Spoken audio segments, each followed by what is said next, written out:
कोळशाच्या दलालीमध्ये हात काळे करण्याची माझी इच्छा नाही, तर महाराष्ट्राच्या एकंदरीत राजकारणाचा चुतडा झाला आहे.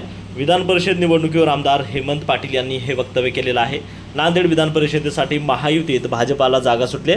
भाजपने आपला उमेदवार दिला, मात्र या संपूर्ण प्रक्रियेत शिवसेना आमदार हेमंत पाटील दूर राहिलेत. याबाबत त्यांना विचारलं असता त्यांनी कोळशाच्या दलालीमध्ये हात काळे करायचं नाही असं उत्तर त्यांनी दिलेलं आहे. महायुतीतले दोन पक्ष त्यांचे नेते एकत्र दिसत आहेत, मात्र तुमची दांडी होती. नाही, मी मुद्दाम या निवडणुकीपासून दूर आहे ह्याच्यासाठी की या कोळशाच्या दलालीमध्ये हात काळे करण्याची माझी इच्छा नाही. तुम्हाला सांगतो, आपण बघताय की या निवडणुकीमध्ये दुर्दैवानं मराठी माणसाची ऐपतही राहील नाही आणि अवकातही राहील नाही. धनदांडग्यांच्या हातामध्ये ही सगळी निवडणूक गेलेली आहे आणि मोठा पैशाचा बाजार सगळीकडे चालू झालेला आहे. तेव्हा आपण कोणाला सांगितलं नाही याच्यामध्ये फरक पडणार नाही. सर्वत्र पैसे घेतल्याशिवाय कोणी मतदान करणार नाही आणि कोणाबरोबर बसावं हा सुद्धा प्रश्नचिन्ह आहे. त्यांच्याबरोबर आज बसलो ते उद्या दुसऱ्या दिवशी विरोधी तंबूमध्ये दिसायला लागलेत.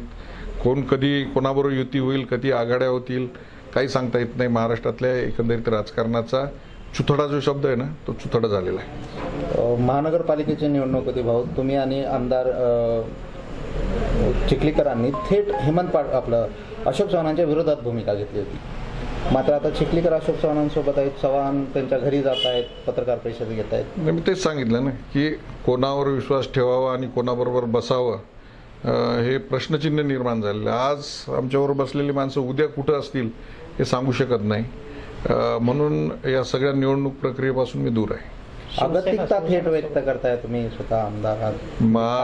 महाराष्ट्राच्या राजकारणाचा मी तुम्हाला सांगितलं की सुथडा झालेला आहे. ही अगतिकता आहे आणि दुर्दैव आहे. महाराष्ट्रातल्या राजकारण्यांच्या दृष्टीनं मोठा बाजार सगळीकडे सुरू झालेला आहे. शिवसेना सोबत आहे का नाही महायुतीमध्ये? तुम्ही दिसत नाहीत कधीच कुठे. नाही, याच्या संदर्भामध्ये शिवसेनेचे जिल्हा प्रमुख आणि शिवसेनेचे त्या मतदारसंघातील विधानसभेचे आमदार आहेत, ते भूमिका घेत आहेत. त्यांनाच आपण हा प्रश्न विचार. अशोक चव्हाण आणि राजूरकर जे उमेदवार आहेत त्यांनी थेट एकनाथ शिंदे साहेबांची भेट घेतली. एकनाथ शिंदे साहेब आमचे नेते आहेत, युतीचे नेते आहेत. त्यांनी जी काही युती संदर्भात जी भूमिका घेतलेली आहे त्यांची भूमिका रास्त अशी आहे आणि त्यांच्याबरोबर आम्ही सगळेजण शिवसैनिक आहोत.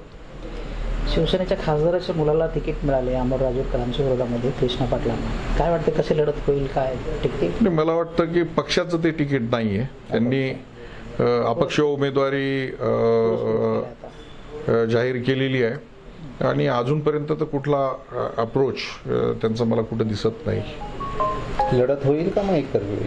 मला वाटत नाही नांदेड जिल्ह्यामध्ये काही लढत होतात. केवळ बार्गेनिंग पॉवर वाढवण्यासाठी इथं उमेदवारी अर्ज दाखल केल्या जातात, उमेदवारी अर्ज विड्रॉल केल्या जातात. मोठा याच्यामध्ये